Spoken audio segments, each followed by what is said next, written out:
Pancreas তো খাবার দেবে কি এনজাইম তৈরি করবে আপনাকে হজম করার জন্য। তো আপনি খাচ্ছেন রং খাবার, প্যানক্রিয়াস কনস্ট্যান্টলি এনজাইম তৈরি করতেছে, টায়ার্ড হয়ে যাচ্ছে, ওয়্যার হয়ে যাচ্ছে, এক্সস্টেড বলে, এক্সস্টেড হয়ে যাচ্ছে, এখন প্যানক্রিয়াটাইটিস রোগগুলো হচ্ছে। তাহলে হজম না হওয়ার যে কারণ আমরাই রং খাবার খেয়ে সিস্টেমেটিক নষ্ট করে ফেলেছি। তাহলে সহজ কাজ কি? দীর্ঘদিন হজম সমস্যা হলে আইবিএস হয়। আইবিএস মানে পুরো সিস্টেমেটিক, পুরো আমাদের যে ফ্রন্ট টু ব্যাক যে 35 ফিট লম্বা পথ, এই লম্বা পথে একটু ড্যামেজ তৈরি হয়, টুকটাক here and there tear and wear তৈরি হয়। হলে ওই যে কোনো খাবারকে ক্যাটাবলিক হজম করতে হয়। আমরা কিন্তু খাবার আমি টের পাই, কিন্তু বড় কিন্তু এটাকে খাবারটা মিক্স করে ক্যাটাবলিক হজম করে। যখন এটা করতে পারে না তখন খাবারটা ঠিক মতো হজম হয় না, কারণ আইবিএস তৈরি হয়েছে। নবী করিম সাল্লাল্লাহু আলাইহি ওয়াসাল্লাম কয়বার খাবার খেয়েছে তুমি চিন্তা করুন?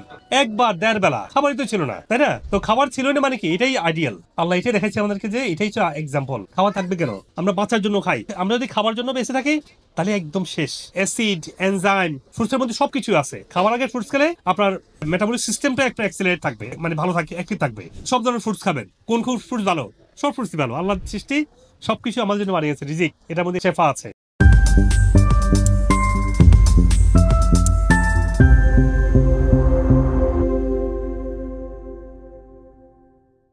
হজম সমস্যা কার কার আছে এখানে আপনাদের? টুকটাক টুকটাক টুকটাক আছে না? সবাই থাকে। তো হজম সমস্যা কেন হবে? স্টমাকে যখন খাবারটা খাই, শরীর এক ধরনের হজম রস নিঃসরণ করে। ওই হজম রস নিঃসরণ এগুলো বলে এনজাইম বলা হয়। ওই এনজাইমকে কাজ করার জন্য লাগে হচ্ছে অ্যাসিড। যখন আমরা রং খাবার খাই আস্তে আস্তে অ্যাসিড লেভেলটা চলে যায়। অ্যাসিডও কিন্তু তৈরি করতে হয়, অর্গান তৈরি করে। যখন আমাদের অর্গানগুলো অ্যাসিড তৈরি করা ভুলে যায়, হজম রস তৈরি করাও ভুলে যায়, অর্থাৎ হজম রস হাতে কিন্তু অ্যাসিড দেয়, তখন এই দুইটা কারণে আমাদের খাবারটা আর হজম হয় না। আরেকটা কারণ আছে, দীর্ঘদিন হজম সমস্যা হলে আইবিএস হয়। আইবিএস মানে পুরো সিস্টেমেটিক, পুরো আমাদের যে ফ্রন্ট টু ব্যাক যে 35 ফিট লম্বা পথ, এই লম্বা পথে একটু ড্যামেজ তৈরি হয়, টুকটাক here and there tear and wear তৈরি হয়। হলে ওই যে কোনো খাবারকে ক্যাটাবলিক হজম করতে হয়। আমরা কিন্তু খাবার আমি টের পাই, কিন্তু বড় কিন্তু এটাকে খাবারটা মিক্স করে ক্যাটাবলিক হজম করে। যখন এটা করতে পারে না তখন খাবারটা ঠিক মতো হজম হয় না, কারণ আইবিএস তৈরি হয়েছে। এই জন্য আইবিএস হলে ভালো করে চিবিয়ে খাবেন, খাবারটাকে ব্লেন্ড করে জুস করে খাবেন, কারণ শরীর ওই হজম ক্ষমতা হারিয়ে গেছে। এখন যেটা বলছিলাম, কেন শরীর তার ডাইজেস্টিভ জুস তৈরি করছে না? দেখেন আমরা প্রতিনিয়ত রং খাবার খাই। রং খাবার খেলে কি হবে? অর্গান গুলা তার যে বলছে কোষ তৈরি ক্ষমতা কমে গেছে, রং কোষ তৈরি হচ্ছে। রং কোষ তৈরি হলে কি অর্গান হবে ডিফেক্টিভ। একটা ডিফেক্টিভ উইক অর্গান কি তার স্বাভাবিক কাজ করতে পারবে? বলেন পারবে না তো। যার কারণে স্বাভাবিক যে হজম প্রক্রিয়া এটা ব্যাহত হয়। আবার অ্যাসিড তৈরি করার জন্য একই কাজ, বিভিন্ন অর্গান আমাদের প্যানক্রিয়াস, লিভার এবং ইন্টেস্টাইন একসাথে অ্যাসিড গুলো ছাড়ে, আর এনজাইম ছাড়ে মোস্টলি প্যানক্রিয়াস। এখন এত পরিমাণে প্যানক্রিয়াটাইটিস রোগী, আজকে একজন আমাকে বললো যে প্যানক্রিয়াস সমস্যা, কি করবো, ভালো হচ্ছে না। তো এই যে সমস্যা, যখন আপনি যদি কনস্ট্যান্টলি রং খাবার খান, কনস্ট্যান্টলি প্যানক্রিয়াস থেকে এনজাইম তৈরি করতে করতে করতে করতে আপনি যদি আগামী 6 মাস না ঘুমাই খালি কাজই করেন, আপনি ভালো থাকবেন? বলেন না। প্যানক্রিয়াস তো খাবার দেবে কি এনজাইম তৈরি করবে আপনাকে হজম করার জন্য। তো আপনি খাচ্ছেন রং খাবার, প্যানক্রিয়াস কনস্ট্যান্টলি এনজাইম তৈরি করতেছে, টায়ার্ড হয়ে যাচ্ছে, ওয়্যার হয়ে যাচ্ছে, এক্সস্টেড বলে, এক্সস্টেড হয়ে যাচ্ছে, এখন প্যানক্রিয়াটাইটিস রোগগুলো হচ্ছে। তাহলে হজম না হওয়ার যে কারণ আমরাই রং খাবার খেয়ে সিস্টেমেটিক নষ্ট করে ফেলেছি। তাহলে সহজ কাজ কি? সহজ কাজ হলো অ্যাপল সাইডার ভিনেগার। বলছি না ওই যে অ্যাসিড লেভেল কমে যায়, হজম হয় না, অ্যাপল সাইডার ভিনেগার দিয়ে অ্যাসিডটা একটু ব্যালেন্সে আসে। খাবারের আগ মুহূর্তে অ্যাপল সাইডার ভিনেগার 2 চামচ দিয়ে পানি দিয়ে খেয়ে নিবে।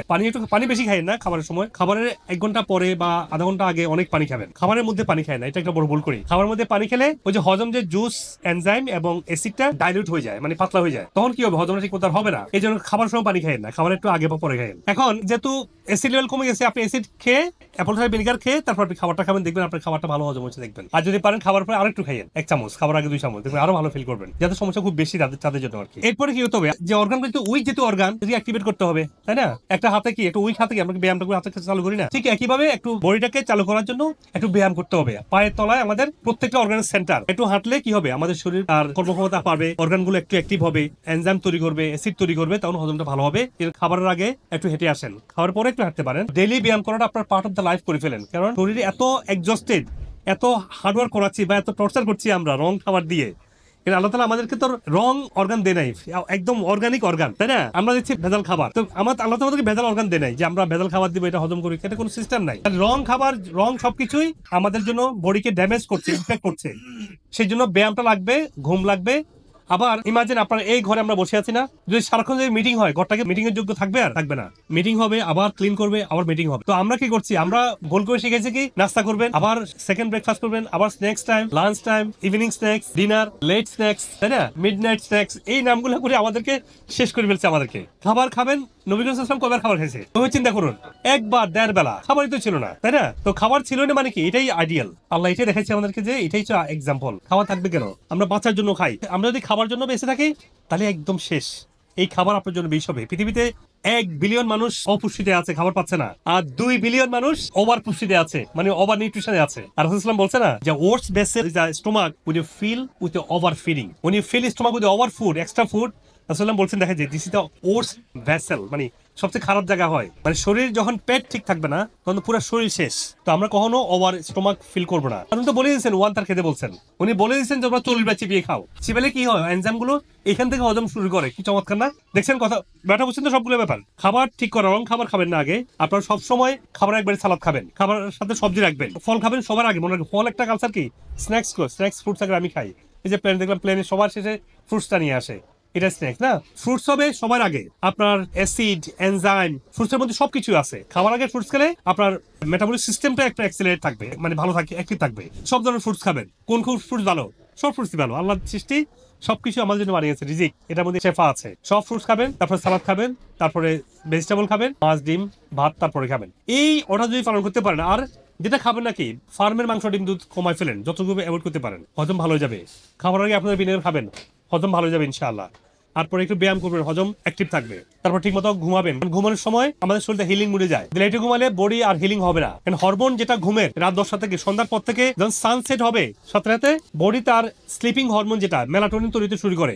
আপনি ঘুমাচ্ছেন মিডনাইটের পরে না, এটা তো সায়েন্স বলে না, নবী করিম সাল্লাল্লাহু আলাইহি ওয়াসাল্লাম বলছে, এটা আমরা ওনার অনুসারী না, তাই না? ফাত্তাবিউনি, আল্লাহ বলছে না ইন কুনতুম তুহিব্বুনাল্লাহ ফাত্তাবিউনি, আমাকে ফলো করো, তাই না? আল্লাহ বলছেন আমাদেরকে, উনি কখন ঘুমাতেন, আমরা কখন ঘুমাই? আল্লাহ কোরআন শরীফে বলেছেন যে তোমরা রাতকে বানিয়েছি বিশ্রামের জন্য, আর আমরা বিশ্রাম নিই সকালবেলা। অনেক স্কুল আলেমরাও বলে, আমি শুনেছি মুখে যে সকালে আমি তো না মসজিদে একটু ঘুমাবো একটু, না নবী করিম সাল্লাল্লাহু আলাইহি ওয়াসাল্লাম সকালে ঘুমায় নেই। হাদিসে আসছে উনি হাঁটতেন, উনি মদিনার রাস্তায় সকালের পরে উনি হাঁটতে বেরোতেন। তো আমরা যদি এগুলো বুঝি, হজম সময় ঠিক থাকবে ইনশাআল্লাহ। আর খাবারটা 1.5 বেলা 2 বেলা 3 বেলা খাবার সময় শেষ আপনাদের জীবন থেকে, এটা বলে দিতে হবে। কারণ এখন যে খাবার এই হজম করা যে কঠিন, আজকে ভাত খাবেন, ভাতের মধ্যে কোনো পুষ্টি নেই, কারণ ভাতের দেখে যারা চাল পাচ্ছেন না। মাছ খাবেন, মাছ ফার্মে থেকে আসছে, তার সবজি খাবেন, ওষুধ দেয়া, যাবেন কোথায় আপনি? হ্যাঁ, 3 বেলা খাবার স্বাদ রাখেন না। আমি 1.5 বেলা খাওয়ার চেষ্টা করি। আমি দুপুরে একটু হালকা স্ন্যাক্স খেয়েছি, এখন আমি মিল খাবো, আমি সবসময় চেষ্টা করতেছি। আপনি যদি আমার ভিডিও থেকে উপকৃত হন, তাহলে আমাদের চ্যানেলের অন্যান্য ভিডিওগুলো দেখে নিন। অনুগ্রহ করে লাইক, কমেন্ট এবং শেয়ার করে দিন, যাতে আপনার আত্মীয়স্বজন এবং পরিচিতজন উপকৃত হতে পারেন। আর চ্যানেলটি সাবস্ক্রাইব করে নোটিফিকেশন অন রাখুন, যাতে ভবিষ্যতে কোনো গুরুত্বপূর্ণ ভিডিও আপনি মিস না করেন। আপনার স্বাস্থ্য বিষয়ে কোনো প্রশ্ন থাকলে কমেন্টে অথবা মেসেজ করুন, আমরা যথাসাধ্য উত্তর দেওয়ার চেষ্টা করব ইনশাআল্লাহ। আর আপনার সুস্থতার জন্য আমাদের ওয়েবসাইটে রোগভিত্তিক বান্ডেল সাজানো হয়েছে, যাতে আপনি সহজেই আপনার প্রয়োজন অনুযায়ী সঠিক সাপ্লিমেন্ট সিলেক্ট করতে পারেন। বিশ্বের যে কোনো প্রান্ত থেকেই এই সাপ্লিমেন্ট নিতে পারেন, যা কুরিয়ারের মাধ্যমে সহজেই আপনার কাছে পৌঁছে যাবে ইনশাআল্লাহ। আমাদের ভিডিও গাইডলাইন এবং ওয়েলনেস সার্ভিসের মাধ্যমে হাজার হাজার মানুষ বিভিন্ন রোগ থেকে সুস্থ হয়েছে আলহামদুলিল্লাহ। আর আমার দীর্ঘদিনের ন্যাচারাল ইন্ডিকেটিভ এবং ওয়েলনেস প্রশিক্ষিত মেডিকেল ডাক্তারগণ আপনার রোগের মূল কারণ চিহ্নিত করে সঠিক চিকিৎসা প্রদান করছেন। আপনি পৃথিবীর যে কোনো প্রান্ত থেকে বাংলাদেশে বা আমেরিকাতে অনলাইনে বা সরাসরি ডক্টর কনসাল্ট করতে পারেন। প্রতিটি ভিডিও ডেসক্রিপশনে সকল ক্লিনিকের ফোন নাম্বার এবং রোগভিত্তিক প্রয়োজনীয় রিসার্চ আর্টিকেল লিঙ্ক দেওয়া আছে, যাতে আপনি ইন্টিগ্রেটিভ চিকিৎসার আধুনিক গবেষণালব্ধ তথ্য সহজে পেতে পারেন। সবাইকে সুস্থ জীবন উপভোগ করার আমন্ত্রণ। আমার ডায়াবেটিস 2004 থেকে ভেরি বিগিনিং আমার ডাক্তাররা আমাকে ইনসুলিন সাজেস্ট করেছে এবং ততদিন থেকে আমি ইনসুলিন নিচ্ছি। পরবর্তীতে 2022 ফেব্রুয়ারির দিকে আমার হক্সার সাথে আল্লাহ মিলিয়ে দেয়। এরপর থেকে আমি গাইডলাইনগুলি একটু ফলো করি। এই গাইডলাইন ফলো করার ফলে আমার ইনসুলিন দিতে দিতে আমার বেলিটা এত মোটা হয়ে গেছিল, চামড়া এত পুরু হয়ে গেছে, এটা পুরোটা কমে গেছে। এখন খুবই ভালো আছি। অ্যালার্জি ছিল স্যার, খুব অ্যালার্জি ছিল, ওটা আর নাই, অ্যালার্জি নাই, ভালো হয়ে গেছে। এখন তো আমি অনেক ভালো হয়ে গেছি। এই বয়সে এসে যে এত আমি ভালো হয়ে যাব, এটা আমার চিন্তার বাইরে।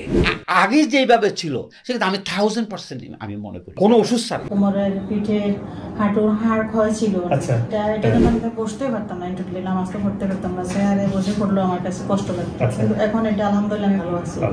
থাইরয়েড প্রবলেম হয়েছে, মাইগ্রেনের প্রবলেম ছিল, ফুল অ্যালার্জি ছিল, আমার শরীরে শক্তি কমে গিয়েছিল।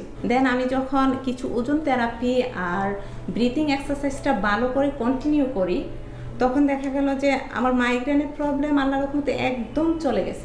আইবিএস এর সমস্যা ছিল আমার, মাশাআল্লাহ মোটামুটি সুস্থ এখন পুরোপুরি সুস্থ। প্রায় 32 বছর গ্যাস্ট্রিকের ওষুধ খেয়েছি। যখন আমি লাইফস্টাইল ফলো করছি তখন আমি দেখলাম যে আমি সব দিক দিয়ে ভালো আছি। আমার ক্রনিক ইনফেকশন ছিল দীর্ঘদিন অ্যান্টিবায়োটিক সেবনের কারণে। 3 মাসের মধ্যে আল্লাহর মতে আমার অ্যান্টিবায়োটিক নেওয়ার তো আর কোনো দরকার হয় না, আমার সব ধরনের ইনফেকশন থেকে আমি বেরিয়ে আসতে পারছি। আমার পেটের খুবই খারাপ অবস্থা ছিল, মানে 20 সার্জেল 2 বেলা খাওয়াই লাগতো, তারপর সাথে অ্যান্টাসিড প্লাস মানে যা যা সিরাপ ছিল ওগুলো তো খাওয়ার উপরেই থাকা লাগলো। বোনের ওজন কমিয়েছে কত কেজি? 60 কেজি। 60 কেজি। এখন হালকা লাগছে, সুস্থ লাগতেছে।